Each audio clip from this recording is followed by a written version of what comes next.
تعالوا بقى النهاردة نعمل شوية سمك سنجاري بطريقة حلوة جدا. هقولك ازاي نسوي الخضار ونطلعه زي اللي بره بالظبط واحسن كمان في قلب البيت ضمن نظافة الخضار بتاعك. وهنعمل جنبه طبق سلطة خضراء وشوية رز ابيض حلوين. يلا بينا نبدأ الوصفة السهلة دي سوا مع بعض واقول لكم طريقتي فيها عاملة ازاي.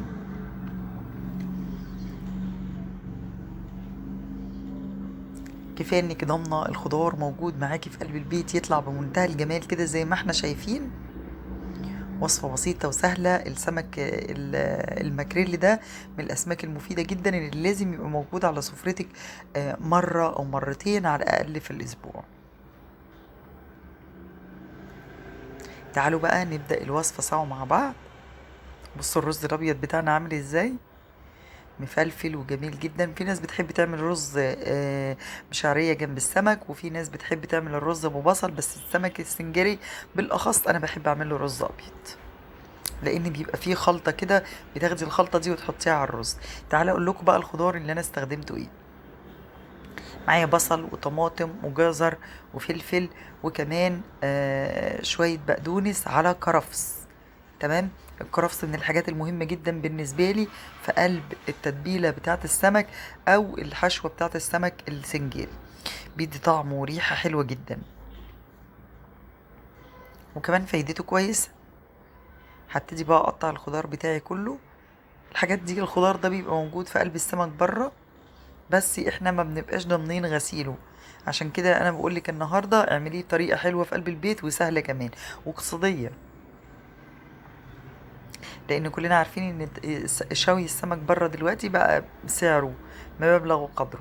بصوا، هحط طماطمية واحدة بس مش اكتر من كده علشان تخلي الخضار بتاعي فيه روح كده جوسي شوية كده وطري ما يبقاش متفل. هنحط كمية ليمون حلوة جدا. السمك السنجاري او السمك المحشي مشوي من بره في العموم بيبقى اكتره بصل من توم يا جماعة. تمام. فانا هنا استخدمت بصلة كبيرة مخليها الجزء اللي هو راس البصلة ده عشان يمسكها بس وانا بقطع، لان لما بنشيل ده وبنقطع بتتفصص من بعضها منك. فللصغيرين او للي بيحصل معاهم كده اهو سهل انك تسيبي الجزئية ديت وتقطعيها ترميها في الاخر.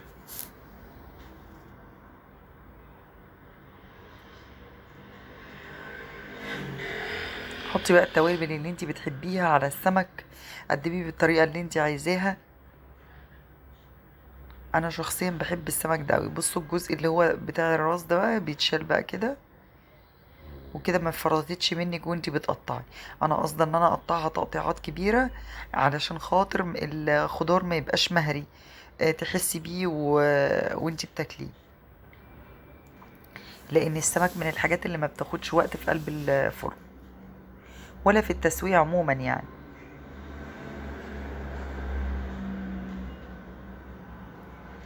البصلايه دي كبيرة كويسة.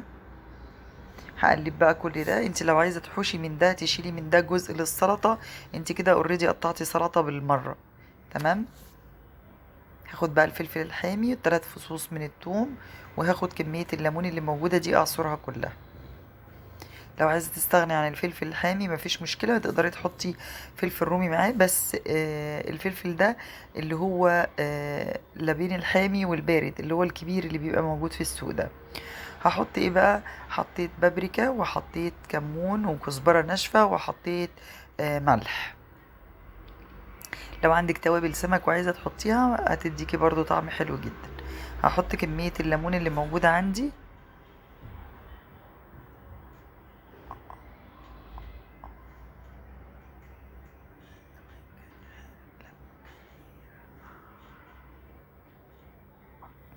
وهستخدم هريسة الشطة اللي انا عاملاها في قلب البيت، اللي هو دبس الفلفل الحلو. هو مش حامي وكمان مش بارد، وسطي، لكن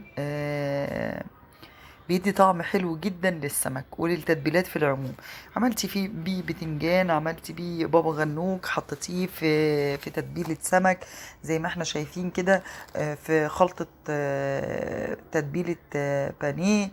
آه، لان انا مش حاطه له توم، دي هريسه فلفل حلو بس.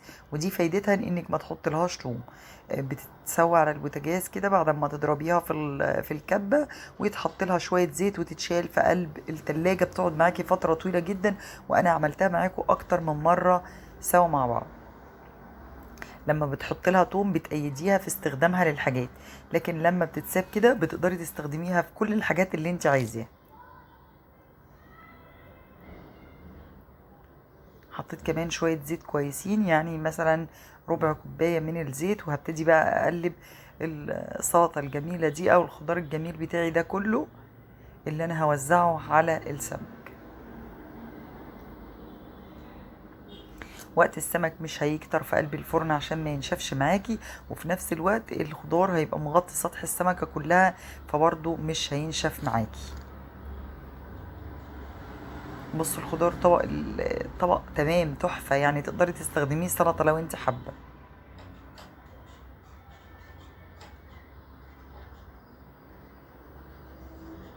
لون الالوان بتاعت الخضار معانا جميلة جدا، وكان ريحتها بصراحة خطيرة. التوابل اللي حطيناها كانت كافية وفاية. هجيب بقى الورقة بتاعت الفويل ديت وهديها مسحة بسيطة من الزيت، وهحط عليها السمكة بتاعتي وهبتدي انزل عليها الخضار. لو مكملين معايا لحد دلوقتي، انا مرمر، دي قناتي على اليوتيوب. يسعدني جدا تشتركوا في القناة وتفعلوا الجرس عشان توصل لكم كل الوصفات الجديدة اول باول. حطيت السمكة بتاعتي وهبتدي انزل الخضار. في الوقت ده الفرن مفتوح ومحقق درجة حرارة كويسة عشان خاطر السمكة بتاعتك ما تنشفش. هيقعد قد ايه؟ من 10 دقايق لربع ساعة بكتير قوي على درجة حرارة 200، هتلاقي السمكة استوت وبقت زي الفل.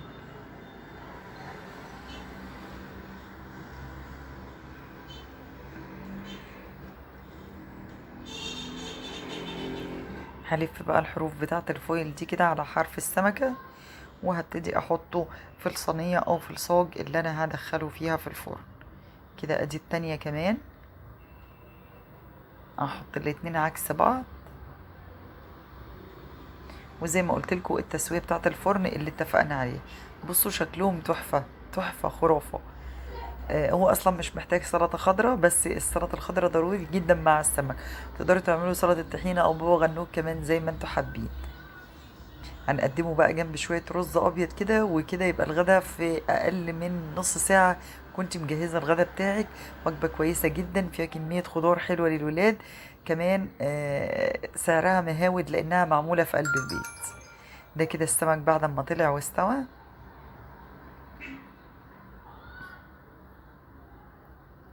طبق سلطة خضراء حلو جدا والرز بتاعنا. ودي كانت وصفتنا النهاردة بكل بساطة. وصفة جميلة وسهلة سريعة تقدري تعمليها في وقت قياسي لو انت جايبة السمك ومنضفاه. اشوفكم بخير في وصفة جديدة ان شاء الله. عملت معاكم النهاردة السمك المكريل بالطريقة السنجاري، وعملنا معاه سلطة خضراء ورز ابيض. اكتبوا لي في الوصفات لو الوصفة عجبتكم، واكتبوا لي عايزين ايه الفيديو الجاي. وما تنسوش لو استفدتوا حاجة صغيرة من الفيديو تكتبوا لي تعليق كويس ودعوة كويس.